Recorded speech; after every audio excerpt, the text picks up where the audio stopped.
Olá, eu me chamo Ian Muniz e hoje iremos falar sobre a ODS 16.4, que consiste em, até 2030, reduzir de modo significativo os fluxos financeiros de armas ilegais, aumentar a recuperação e a devolução dos recursos roubados e combater as formas de crime organizado. Para isso, utilizaremos o filme O Senhor das Armas, de 2005, que conta a história do traficante de armas Yuri Orlov, interpretado por Nicolas Cage, que é um imigrante da Ucrânia que foi com a sua família para os Estados Unidos com o intuito de fugir da ameaça soviética e que realiza negócios nos mais variados locais do planeta. Estando constantemente em perigosas zonas de guerra, Yuri tenta sempre se manter um passo à frente de Jack Valentine, interpretado por Ethan Hawke, um dos agentes da Interpol, e também de seus concorrentes e até mesmo clientes, entre os quais estão alguns dos mais famosos ditadores do planeta. O filme começa durante a Guerra Fria, com Yuri descobrindo seu dom para vender armas, seu rápido crescimento e sua ambição pelo ramo. Mas é após o fim da guerra e da queda da União Soviética que a história se intensifica.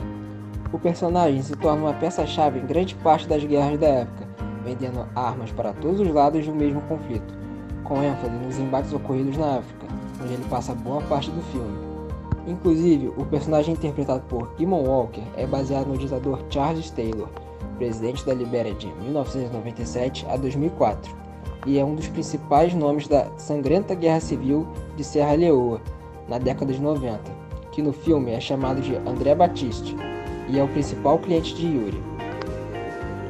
Entre disputas de vendas contra concorrentes, dramas envolvendo a família e a morte de seu irmão, o filme termina com o protagonista sendo pego pelo agente Valentine, da Interpol, e por financiar toda e qualquer tipo de guerra, ele possui contatos grandes dentro dos Estados Unidos, já que eles são de seus principais clientes, que o liberam da prisão, o livrando de uma possível perpétua e o colocam de volta ao tráfico, mostrando um sistema corrupto e sujo por trás de guerras e de como o lucro é maior do que as vidas que futuramente serão perdidas.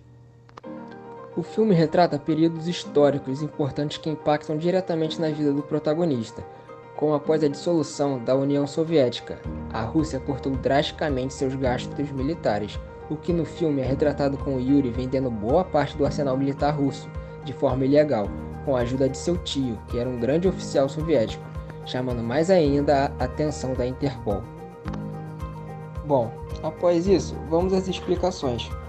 O tráfico de armas é o fornecimento de armas ou munição a entidades em violação às normas internacionais sobre a venda de armas.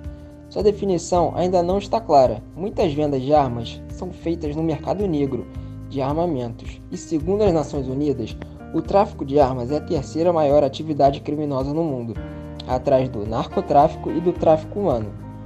Em 2004, estimou-se que cerca de 500 milhões de armas de pequeno porte estavam em circulação no mundo, armas que não estão sujeitas a qualquer tratado internacional, incluindo mais de 100 milhões na África. O valor total do mercado mundial de armas é estimado em cerca de 60 bilhões por ano, com cerca de 8 milhões de dólares americanos atribuídos a pistolas, rifles, metralhadoras e munições.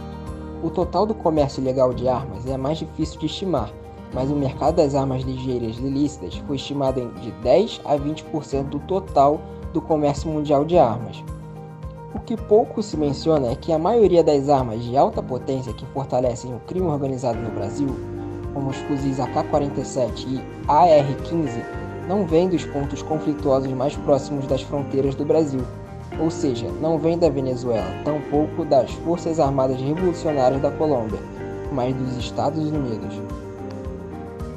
Segundo os dados oficiais do próprio governo brasileiro, 24% das armas ilegais que circulam entre os grupos de crime organizado vieram dos Estados Unidos, e praticamente 100% das armas de alto calibre, como a AK e a AR, nas mãos do crime organizado, vieram do território americano.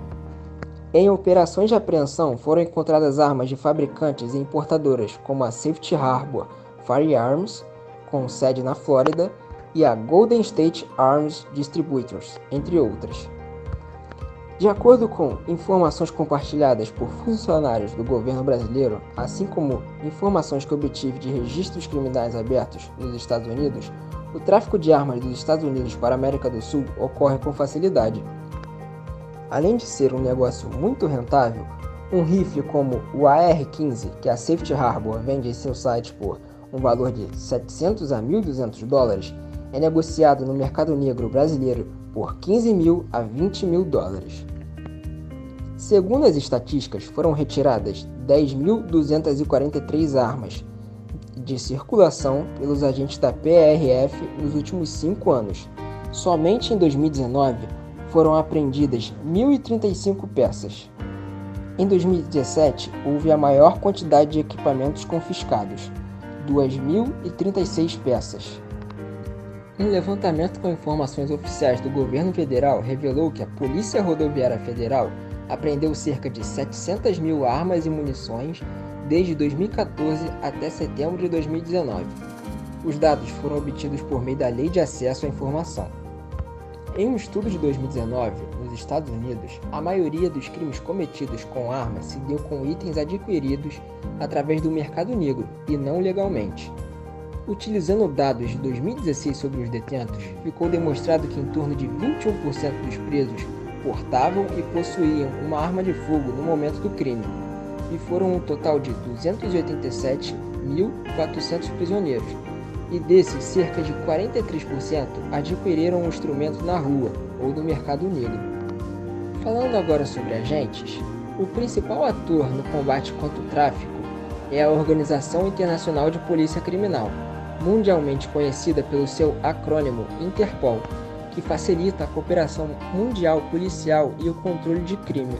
Sediada em Lyon, na França, a Interpol fornece suporte de investigação, conhecimento e treinamento para a aplicação da lei em todo o mundo na luta contra as 3 principais áreas de crime transnacional: terrorismo, crime cibernético e crime organizado.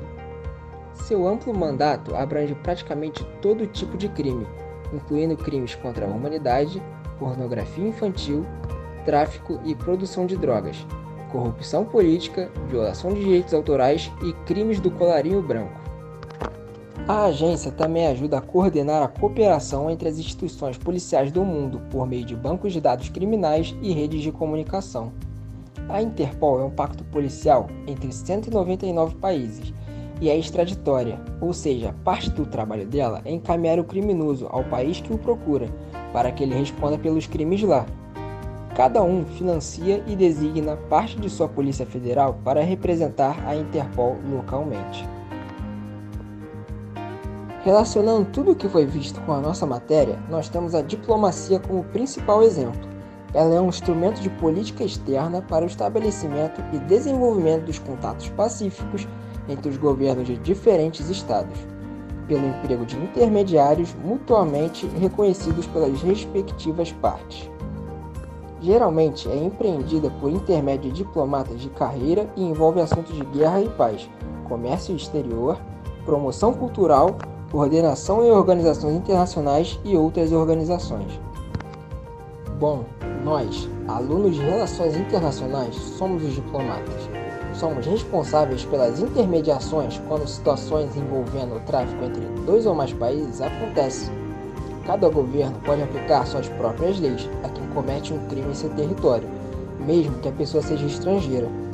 A isso dá-se o nome de soberania nacional, um conceito que data de 1648, quando Holanda e França assinaram o Tratado de Westphalia. Esse tratado marca o início do que hoje chamamos de diplomacia, e aí nós entramos, tentando ter a melhor relação possível para que haja um acordo que não vá distanciar os países envolvidos.